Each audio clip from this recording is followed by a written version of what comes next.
Tu as bousillé ma vie. C'est ironique que ce soit ton bureau maintenant. J'ai 50 ans. Jusqu'à récemment, je livrais des pizzas dans une Toyota déglinguée après avoir tout perdu.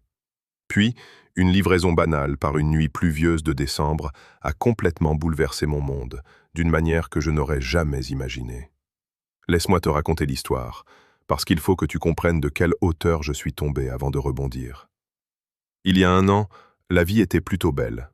J'avais passé 23 ans à gravir les échelons chez Henderson Corporation. J'avais commencé comme manutentionnaire à l'entrepôt pour finir directeur logistique senior. Je dirigeais une équipe de 42 personnes. On avait remporté le prix du manager de l'année 3 fois de suite. Rien de bien extravagant, mais j'avais un bureau d'angle avec vue sur la skyline de Philadelphie, une maison à Bryn Mawr, et mes collègues me respectaient. Quand je prenais la parole en réunion, on m'écoutait.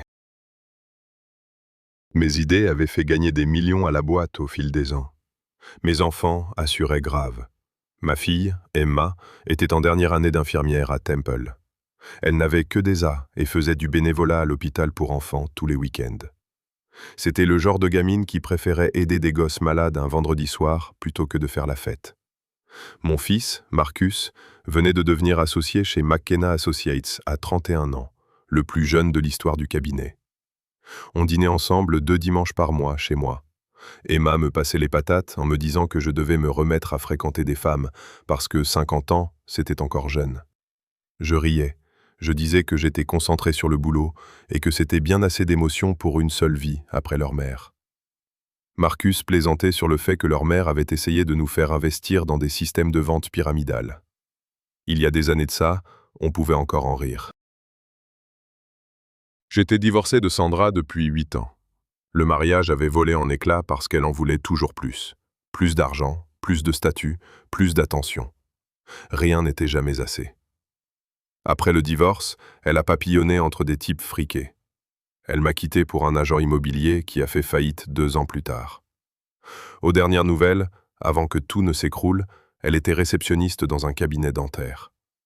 Les enfants et moi nous portions bien mieux sans les disputes et les drames permanents. Ma mère, Dorothy, m'a élevé seule après la mort de mon père, Michael, dans un accident de voiture quand j'avais 2 ans. Elle a enchaîné les doubles services à l'hôpital général de Philadelphie pendant 30 ans pour me payer mes études, sans jamais se plaindre, sans jamais me faire sentir que j'étais un fardeau. Elle ne s'est jamais fiée aux gens trop charmeurs et sans conscience. Elle disait que j'étais trop confiant, comme mon père. Elle disait que Michael voyait le bien en chacun, même quand il n'y en avait pas. Maman s'est éteinte paisiblement dans son sommeil, il y a 3 ans, me laissant une boîte d'affaires de mon père et un dernier conseil que j'aurais aimé suivre. Le monde n'est pas toujours juste, Raymond, mais la vérité finit toujours par éclater. Tôt ou tard. Elle avait raison là-dessus. Puis est arrivé le gala de l'entreprise, en juin dernier. Henderson Corp mettait toujours le paquet pour ces événements. Location de la salle de bal du Four Seasons, chefs étoilés, bar ouvert avec alcool de premier choix. Il faisait en sorte que tout le monde se sente comme un membre de la royauté. Le temps d'une soirée. J'étais avec mon équipe, je passais un bon moment, je riais à une anecdote, quand mon patron, Richard Henderson, s'est approché avec une femme au bras. Richard était ce genre de milliardaire imposant qui dominait chaque pièce où il entrait. Il avait cette voix qui imposait le silence dans les conseils d'administration. Il a annoncé d'un ton tonitruant qu'il voulait me présenter sa fiancée. Quand la femme s'est retournée, mon sang s'est glacé. C'était Sandra. Elle se tenait là, dans une robe de créateur qui coûtait probablement plus que mon salaire mensuel, couverte de diamants, arborant ce sourire de prédatrice que je ne connaissais que trop bien. Richard agissait comme s'il était tout à fait normal, voire amusant, que sa fiancée soit mon ex-femme. « Le monde est petit, non ?» a dit Sandra. Elle a ajouté qu'on devrait tous dîner ensemble un de ces 4, comme des adultes. Sa façon de le dire m'a fait contracter la mâchoire. Elle a dit qu'elle adorerait savoir comment allaient les enfants, comme si elle n'avait pas raté 8 ans d'anniversaire, de remise de diplôme, de fête, absolument tout. J'ai forcé un sourire, j'ai trouvé une excuse et j'ai déguerpi au plus vite. Mon assistante, Janet, m'a retrouvé sur le balcon plus tard, alors que j'essayais de reprendre mes esprits. Elle m'a demandé si ça allait, en disant que l'ambiance avait l'air tendue là-dedans. Je lui ai dit que tout allait bien, que c'était de l'histoire ancienne. Elle m'a répondu « Si vous me permettez, vous feriez mieux de surveiller vos arrières. Cette femme vous regardait comme un chat qui vient de repérer une souris blessée. » Jeannet avait raison, mais je n'ai réalisé à quel point qu'une fois qu'il fut trop tard. Au cours des semaines suivantes, Sandra s'est mise à apparaître partout au travail. Elle passait déjeuner avec Richard, s'assurant toujours de faire un crochet par mon département pour me saluer. Elle assistait à des réunions où elle n'avait rien à faire, assise à côté de Richard, lui murmurant à l'oreille tout en me fixant droit dans les yeux. C'était une guerre psychologique, et je le savais. Mais je ne pouvais rien faire. Qu'est-ce que j'étais censé faire? Dire à mon patron milliardaire que sa fiancée me mettait mal à l'aise? Lors d'un de nos dîners du dimanche, environ un mois après le début de ce cirque, Marcus a remarqué que quelque chose clochait sérieusement. Il m'a dit que j'avais l'air lessivé, m'a demandé ce qui se passait. Quand je leur ai annoncé, à lui et à Emma, que la fiancée de Richard était leur mère, Emma a laissé tomber sa fourchette sur son assiette. Marcus est immédiatement passé en mode avocat. Il m'a dit de tout consigner par écrit, parce que ça sentait les gros ennuis. Il m'a conseillé de garder une trace de tout, chaque discussion, chaque rencontre, chaque fois que Sandra montrait le bout de son nez. Ma mère, Dorothy, aurait vu le coup venir à des kilomètres. Elle ne faisait jamais confiance aux gens comme Sandra, tout en charme et sans la moindre morale. Elle disait toujours que j'étais trop confiant, tout comme mon père, Thomas. Il voyait le bien en chacun, même quand il n'y en avait pas. Avec le recul, j'aurais dû écouter Marcus. J'aurais dû voir le piège que Sandra et Richard étaient en train de tendre. Mais je croyais au système, au travail acharné, à l'équité. Je pensais qu'il suffisait de faire son boulot et de ne pas faire de vagues. Je me trompais sur toute la ligne. Ma vie entière a volé en éclats en exactement 72 heures. Tout a commencé par un coup de téléphone à 7h30, un lundi matin de septembre. C'était Carole Patterson, des RH, et sa voix a donné à mon café un goût de poussière. Elle m'a dit que je devais me rendre au département des ressources humaines, genre tout de suite. Pas dans une heure, pas après ma réunion, mais à la seconde même. Se rendre à ce bureau ressemblait à une marche funèbre. Je savais que quelque chose de grave se préparait, mais j'étais loin d'imaginer quoi. Carole était assise derrière son bureau, avec 2 agents de sécurité près de la porte, comme si je représentais une menace. Une pile de dossiers nous séparait, comme une accusation qui n'attendait que son heure. Elle a déclaré qu'il y avait une plainte sérieuse pour vol. 2 millions de dollars de marchandises s'étaient volatilisés de l'entrepôt 7. Les registres informatiques indiquaient que mes codes avaient été utilisés à chaque disparition. Je lui ai dit que c'était impossible, que je n'avais pas mis les pieds dans l'entrepôt 7 depuis 3 mois. Elle a répondu que les rapports disaient le contraire. 47 fois au cours des 90 derniers jours, le tout avec ma signature et mes heures de connexion, me plaçant prétendument dans le système à 2 heures, 3 heures, 4 heures du matin, à n'importe quelle heure. Alors que j'étais chez moi, endormi dans mon lit. Je lui ai dit que tout était faux, que quelqu'un avait fabriqué ces preuves.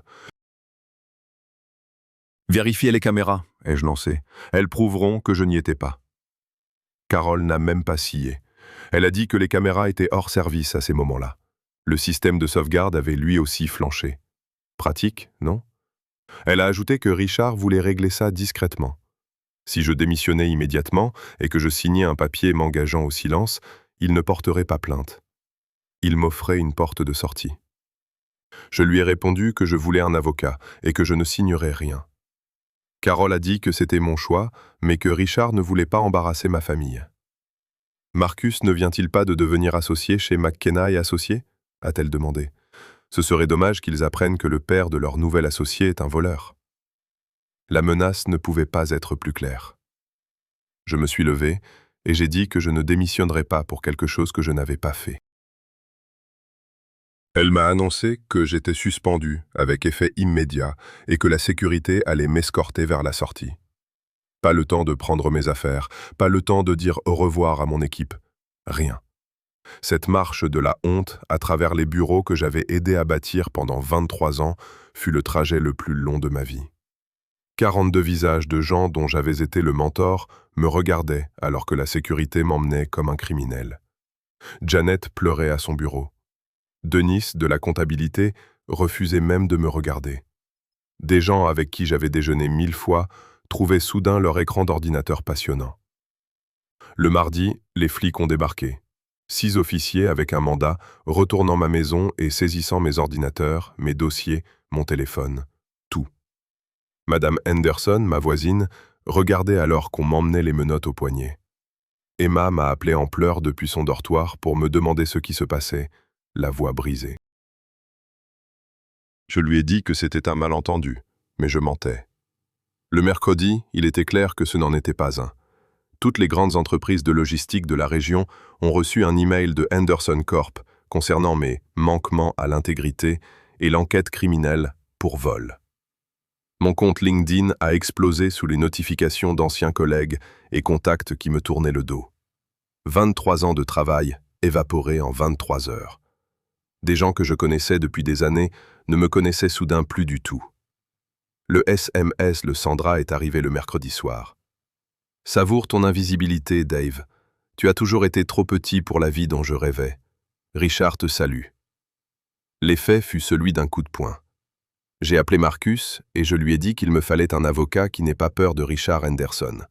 Il a dit qu'il s'en occuperait lui-même, qu'on se battrait ensemble. J'ai refusé catégoriquement. Il venait de devenir associé. Je ne voulais pas qu'il le détruise lui aussi.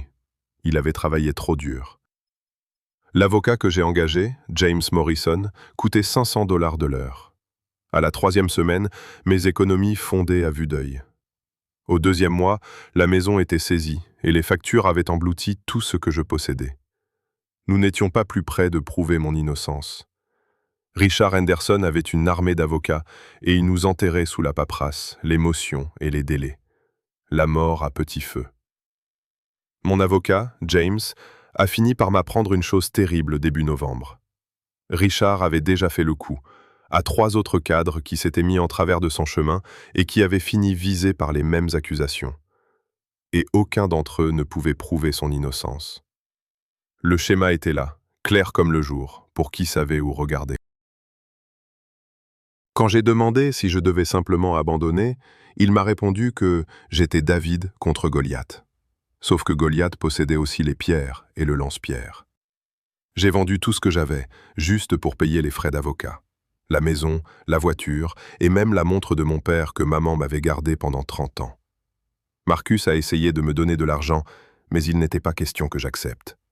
Emma a proposé d'arrêter ses études pour travailler à plein temps, mais je lui ai dit que je préférerais mourir plutôt que de la laisser gâcher son avenir à cause des mensonges de Richard. Il y a des choses sur lesquelles on ne transige pas.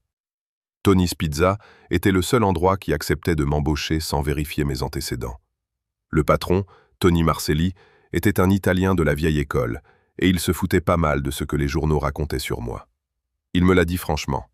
Tu arrives à l'heure, tu bosses dur, tu es payé. C'était tout. Et c'est ce que j'ai fait.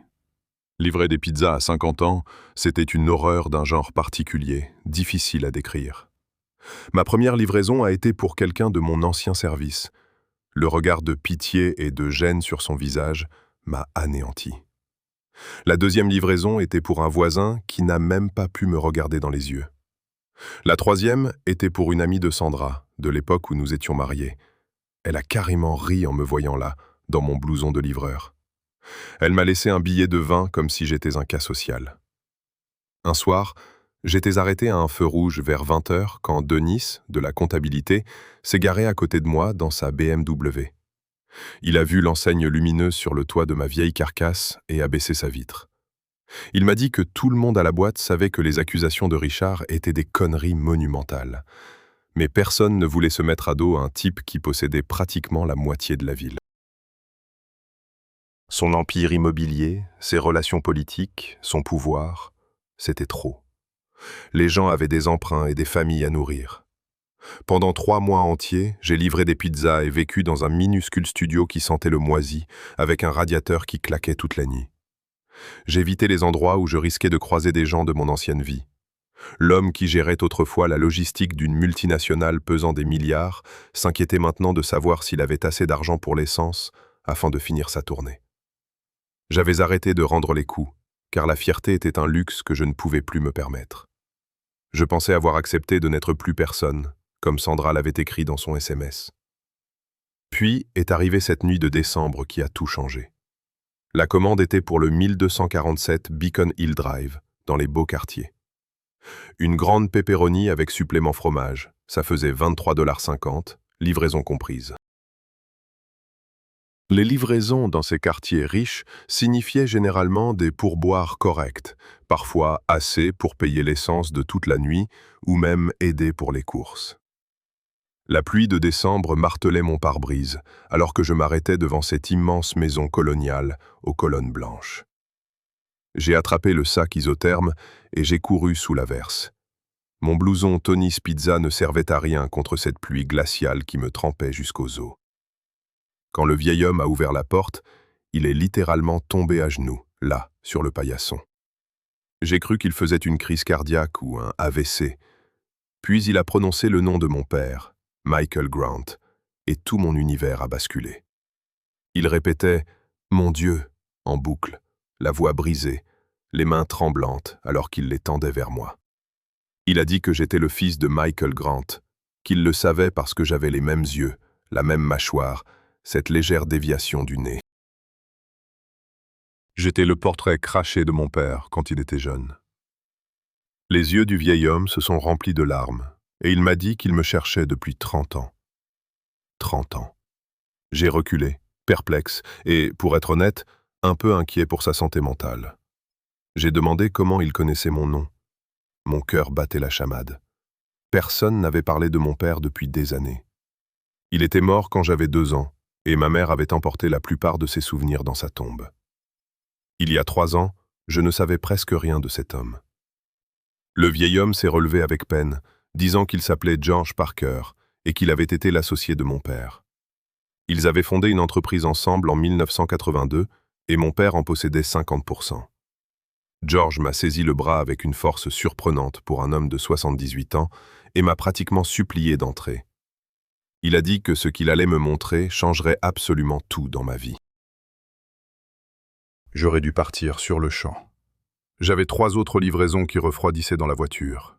J'étais déjà en retard, et tout cela semblait insensé, mais quelque chose dans sa voix, ce mélange désespéré de joie et d'urgence, m'a poussé à le suivre à l'intérieur. Le salon ressemblait à un musée du passé. Des photos en noir et blanc couvraient chaque surface, des documents encadrés tapissaient les murs, et des cartons de paperasse s'entassaient dans les coins, prenant la poussière. Le sac de pizza m'échappa des doigts engourdis alors que George saisissait une photo sur la cheminée. Ses mains tremblaient. Il me montra 2 jeunes hommes en casque de chantier et bleu de travail, posant devant une immense étendue de marécage désert. C'était mon père et George, le jour où ils avaient signé les documents pour fonder Parker Grant Developments. J'eus la gorge sèche. Mon père me ressemblait trait pour trait à 25 ans. Jusqu'à la petite cicatrice au-dessus du sourcil gauche, souvenir d'une chute de vélo quand j'étais gosse. George m'expliqua tout, les mots se bousculant comme si une digue avait cédé. Après 30 ans, lui et mon père s'étaient retrouvés sur un chantier dans le New Jersey. Ils étaient tous deux chefs de chantier, des rêveurs qui passaient leur pause déjeuner à parler de réussite, de construire quelque chose qui compte vraiment. Puis, ce terrain au bord de la rivière fut mis aux enchères. 60 acres de marécage dont personne ne voulait. Des zones humides sans valeur à 50 km de la ville. Il sortit un document jauni. Les statuts originaux de Parker Grant Developments. Mon père avait réuni 50 000 $ à grand-peine, toutes ses économies, plus un prêt garanti par la maison de mes parents. George avait mis la même somme, dollar pour dollar. Ils étaient associés à part égale, 50-50 sur tout. Tous leurs proches s'étaient moqués d'eux. Qui va construire sur des marécages au milieu de nulle part? Ma mère ne m'a jamais parlé de tout ça, dis-je d'une voix rauque. George hocha la tête tristement. C'est parce qu'ils ont échoué. Ou du moins, c'est ce qu'ils croyaient. La ville avait rejeté leur permis de construire 6 fois de suite. La commission de l'environnement affirmait que le terrain était une zone protégée et inconstructible. Mon père était anéanti. Il avait tout risqué, hypothéqué tout l'avenir de notre famille sur ce rêve. 2 mois plus tard, il mourait dans cet accident de voiture sur la route 76, persuadé d'avoir ruiné la vie de ma mère et la mienne avant même que je ne sois né. Les yeux de Georges s'embuèrent tandis qu'il continuait. Il s'était rendu aux funérailles. Ma mère était enceinte de moi de 8 mois, complètement brisée par le chagrin. Quand Georges avait tenté de lui expliquer l'existence de la société et de leur partenariat, elle l'avait chassé en hurlant. Elle disait ne plus jamais vouloir entendre parler des rêves ratés de Michael. Elle avait déménagé juste après ma naissance, brouillant délibérément les pistes.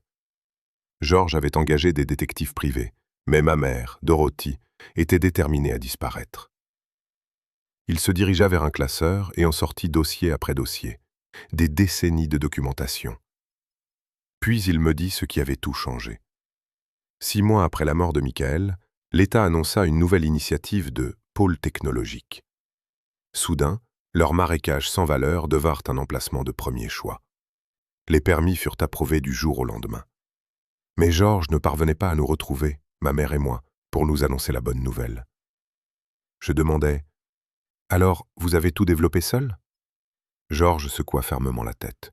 « Je l'ai fait pour eux deux, toujours. » Chaque contrat, chaque bail, la moindre décision, je me demandais ce que Michael aurait voulu.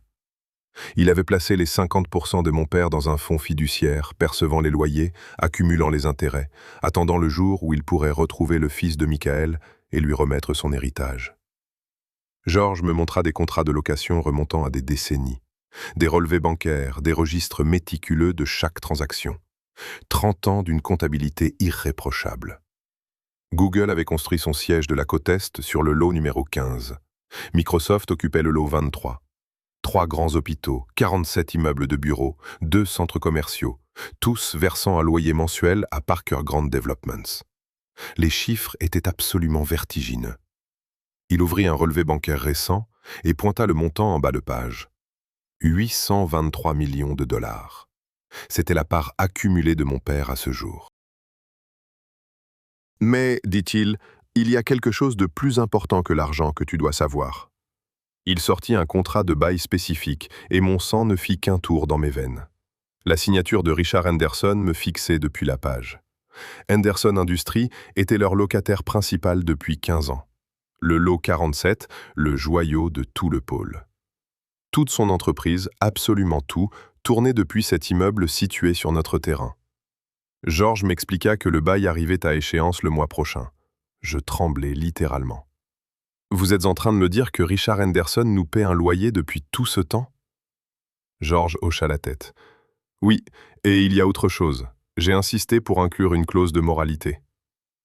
Dans chaque bail que nous avons rédigé, tout locataire reconnu coupable de fraude, de vol ou de pratiques commerciales contraires à l'éthique peut être expulsé avec un simple préavis de 30 jours. Mon père tenait à ce que seules des entreprises honnêtes et intègres s'installent sur ces terres. Je repensais aux SMS de Sandra disant que je n'étais personne, à Emma qui pleurait au téléphone demandant ce qui se passait, à Marcus qui me proposait de l'argent qu'il n'avait pas, à ces 3 mois passés à livrer des pizzas pendant que Richard Henderson, assis dans son bureau de direction sur les terres de mon père, détruisait des vies innocentes pour le sport et son propre plaisir. J'ai dit à Georges, « J'ai besoin que tu me présentes à tes avocats, les meilleurs que tu connaisses. » Il a souri. « C'est déjà fait. Patricia Chen, du cabinet Chen et Associés, attend ton appel dès demain matin. » Il a ajouté que mon père serait fier de voir que j'avais survécu à ce qui aurait brisé la plupart des hommes. Je lui ai répondu, « Je n'ai pas encore survécu, mais Richard Henderson est sur le point d'apprendre ce que l'on ressent quand le sol se dérobe sous ses pieds. » Les avocats ont tout confirmé en une semaine intense. L'équipe de Patricia Chen a travaillé d'arrache-pied, vérifiant chaque document établissant mon héritage au-delà de tout doute juridique, et, plus important encore, passant au peigne fin chaque contrat de bail de la propriété Parker Grant. La clause de moralité sur laquelle Georges avait insisté était en béton, rédigée dans un langage si précis que même l'armée d'avocats d'affaires de Richard Henderson ne pouvait la contester. Patricia m'a expliqué que je ne possédais pas seulement le terrain sous Henderson Industries, je détenais le levier nécessaire pour l'anéantir totalement. Toute son exploitation dépendait de cet emplacement spécifique. Le seul déménagement de l'équipement de fabrication spécialisé coûterait plus de 50 millions de dollars, à supposer qu'il puisse trouver un espace adapté, ce qui prendrait des mois, voire des années. J'ai demandé « Dans combien de temps pouvons-nous passer à l'action ?» Elle a répondu « C'est déjà fait ». Elle avait déposé tous les documents établissant ma propriété et envoyé une notification formelle indiquant que j'examinerais personnellement tous les renouvellements de baux à l'avenir. Les avocats de Richard n'avaient pas cessé d'appeler son bureau depuis l'arrivée de la vie. Mon téléphone a vibré, c'était le numéro de Sandra. J'ai laissé sonner dans le vide. Le lendemain matin, j'étais assis dans ma Honda cabossée devant Henderson Industries, tenant entre mes mains le dossier qui contenait tout l'avenir de Richard.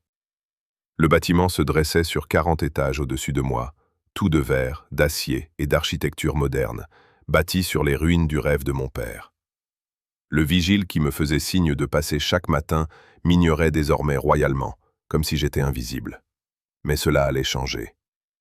Environ 30 minutes plus tard, mon téléphone a sonné à nouveau. Cette fois, j'ai décroché. La voix de Sandra était tendue, elle était au bord de la crise de nerfs. Elle m'a dit que Richard perdait complètement les pédales à cause d'une histoire de bail et que ses avocats parlaient de changement de propriétaire pour la parcelle 47. Elle m'a demandé si j'en savais quelque chose. Je lui ai répondu « Oui, en fait, je suis au courant ». Son nouveau propriétaire voulait discuter des récentes manœuvres commerciales de Richard. En détail. « La réunion est dans 20 minutes, ai-je dit. Dis à Richard que le type ennuyeux que tu as largué possède désormais le terrain sur lequel repose tout son empire. » Le silence à l'autre bout du fil était magnifique. Puis elle a hurlé « C'est impossible, tu livres des pizzas !» « Plus maintenant, ai-je répliqué, avant de lui dire que je la verrais bientôt en salle de conférence. Puis j'ai raccroché. Alors qu'elle parlait encore, j'ai traversé le hall dans mon meilleur costume, celui que j'avais sauvé de mon ancienne vie. La réceptionniste avait l'air confuse, jusqu'à ce que Patricia et son équipe juridique débarquent derrière moi. 6 avocats, en formation parfaite, mallette à la main, dégageant une aura de puissance absolue. « Nous sommes ici pour la réunion d'urgence avec Richard Henderson », a dit calmement Patricia. « Salle de conférence A. » L'ascension vers le 40e étage ressemblait à une montée vers la justice elle-même. Quand nous sommes entrés dans la salle, Richard était déjà là avec son équipe juridique. 12 avocats, alignés comme un rempart. Sandra était à ses côtés, le visage pâle sous les projecteurs, son maquillage dissimulant à peine sa peur. J'ai pris place en bout de table. « Merci d'avoir accepté de voir votre propriétaire avec un préavis aussi court, Richard. »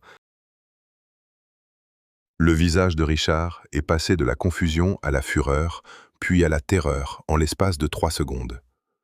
Patricia a fait glisser les titres de propriété sur la table vernie.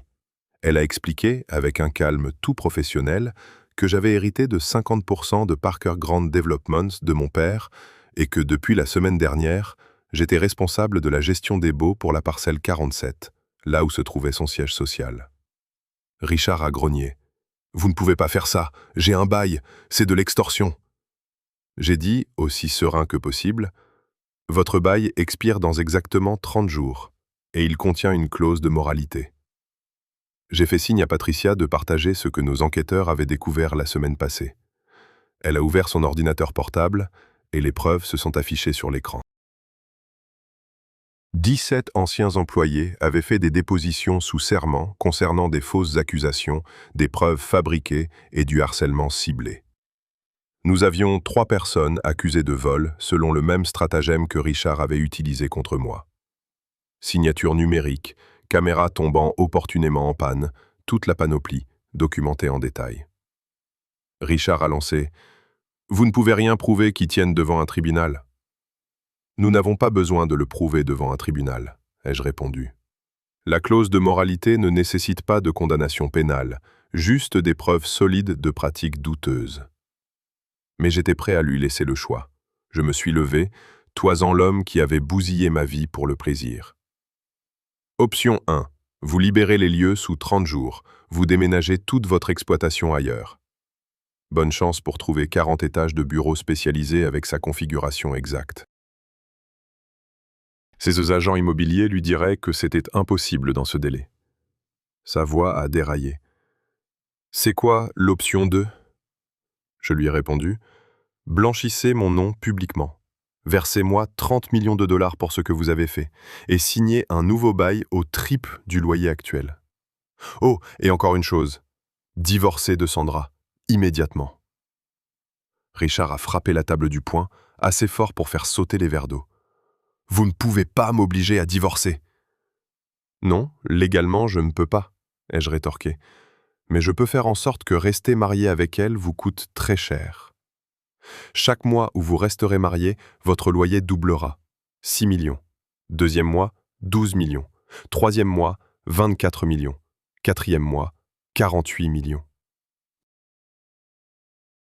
Combien de temps faudra-t-il avant que votre conseil d'administration décide qu'elle n'en vaut pas la peine ?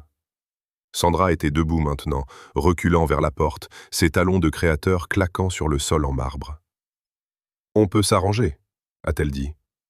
Je n'ai jamais voulu que ça aille aussi loin. Je ne l'ai même pas regardé. J'ai dit à Richard, « Vous avez exactement 24 heures pour décider quelle option vous préférez. Après cela, je lancerai la procédure d'expulsion et je rendrai public tout ce que nous avions. » Son avocat principal s'est penché pour lui murmurer un mot à l'oreille. Le visage de Richard a blêmi quand il a réalisé que son empire d'1 milliard de dollars reposait sur un terrain que je contrôlais. Patricia a ajouté que j'étais plutôt généreux, tout bien considéré. Nous pourrions vous expulser aujourd'hui même, avec les éléments dont nous disposons. Mais il vous laisse le choix, et du temps. En me tournant pour partir, je me suis arrêté sur le pas de la porte. Richard, remerciez Sandra pour moi, pour ce SMS où elle disait que j'étais un moins que rien. Ça m'a vraiment motivé pendant tous ces mois où vous avez contesté l'expulsion. Il a perdu gros, sur tous les tableaux. Moins de 48 heures après notre réunion, son conseil d'administration a convoqué une session d'urgence. Patricia s'est assurée qu'il reçoive des copies de chaque déposition sous serment, chaque preuve, chaque dossier montrant comment Richard avait systématiquement détruit des employés innocents pendant des années. Le schéma était flagrant. Le Philadelphia Inquirer a reçu un tuyau anonyme sur l'affaire et soudain, Richard Henderson n'était plus le brillant PDG. C'était le milliardaire qui brisait des familles de travailleurs pour s'amuser. Le communiqué de l'entreprise indiquait que Richard avait décidé de poursuivre d'autres opportunités. Mais tout le monde en ville connaissait la vérité. Le conseil lui avait donné 2 options, démissionner discrètement ou être licencié publiquement. Il a filé avec le peu de dignité qui lui restait, c'est-à-dire pas grand-chose. Les papiers du divorce ont été déposés en moins d'1 semaine. On dirait que lorsqu'on épouse quelqu'un pour son argent et son pouvoir, et que cet argent s'évapore, le mariage s'évapore aussi. Sandra a envoyé des SMS, des dizaines, de plus en plus désespérées, me suppliant de lui parler, de lui donner une autre chance. Elle s'est même pointée chez Tony's Pizza un soir pendant que je travaillais. Je livrais toujours des pizzas le vendredi soir, même si je n'avais plus besoin d'argent. Tony m'avait donné un boulot quand le monde entier m'avait enterré. Cette loyauté valait plus que n'importe quel titre ronflant. Certaines dettes ne se remboursent pas avec du liquide. Sandra se tenait sous la pluie devant chez Tony, bien loin de la femme sûre d'elle qui m'avait démoli 6 mois plus tôt. Elle a supplié pour obtenir 5 minutes. Je suis passé devant elle pour rejoindre ma voiture. Votre commande sera prête dans 15 minutes si vous voulez attendre à l'intérieur. Elle a dit qu'elle était désolée. Elle m'a demandé si c'était ce que je voulais entendre. Je me suis arrêté, je me suis retourné. Non. Elle n'était pas désolée pour ce qu'elle avait fait. Elle était désolée de s'être fait prendre. Désolée que l'argent soit parti. Désolée d'avoir misé sur le mauvais cheval. Votre pizza fait 23,50 $. Elle m'a jeté l'argent et est partie en pleurant. Je n'ai plus jamais revu Sandra. Les 17 anciens employés que Richard avait broyés ont reçu 2 millions de dollars chacun grâce au fonds d'indemnisation que nous avons mis en place. Dennis, de la comptabilité, poussé vers la sortie 3 ans plus tôt sur la base de fausses accusations, a fondu en larmes quand il a reçu l'appel. Il m'a dit que je ne m'étais pas seulement sauvé moi-même, que je les avais tous sauvés, eux et leurs familles. George Parker est devenu le grand-père que je n'avais jamais eu.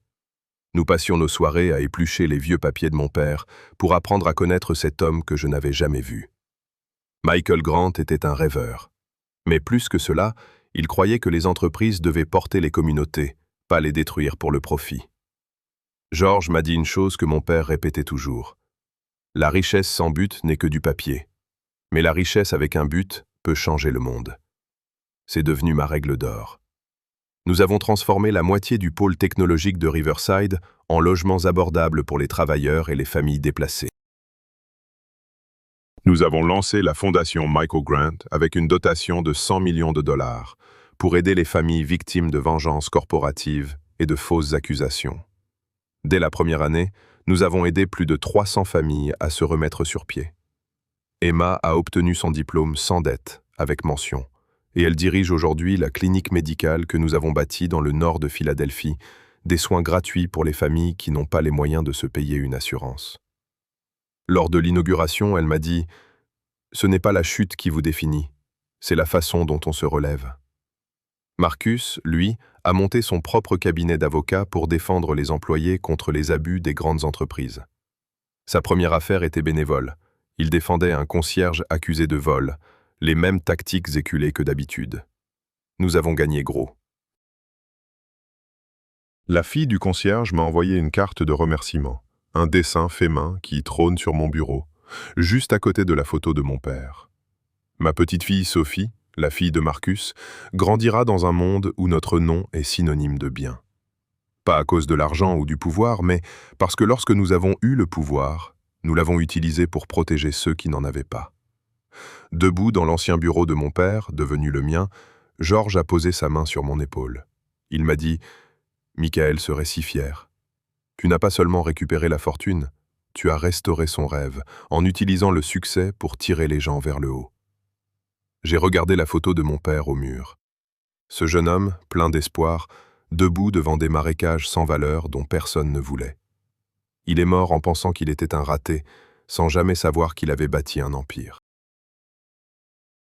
Mais plus que cela, il l'avait bâti avec intégrité, avec des règles exigeant une éthique irréprochable, avec la vision que les affaires doivent servir les communautés et non les détruire par soif de profit. La meilleure vengeance, ce n'était ni l'argent ni le pouvoir. Ce n'était pas de voir Richard tout perdre ou de lire les SMS désespérés de Sandra.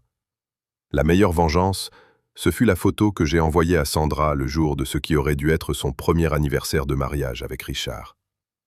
On m'y voyait en train de remettre les clés à une jeune mère célibataire, une autre victime de représailles d'entreprise, qui emménageait dans son nouvel appartement au sein de notre complexe de logements abordables avec ses 2 enfants. Le message disait « Voilà à quoi ressemble vraiment le fait d'être quelqu'un. » Elle n'a jamais répondu, mais je n'en avais pas besoin. J'avais appris la plus grande leçon qui soit. Parfois, n'être personne n'est qu'un moyen pour l'univers de vous préparer à devenir quelqu'un qui compte, quelqu'un qui fait la différence. Parfois, le sol ne vous aspire pas vers le bas. Il se prépare à vous élever plus haut que vous ne l'auriez jamais cru possible. Mon père m'a laissé plus de 800 millions de dollars d'actifs et de propriétés. Il m'a laissé un but, une intégrité et un plan pour utiliser le pouvoir à bon escient. Et cela vaut bien plus que n'importe quelle somme d'argent.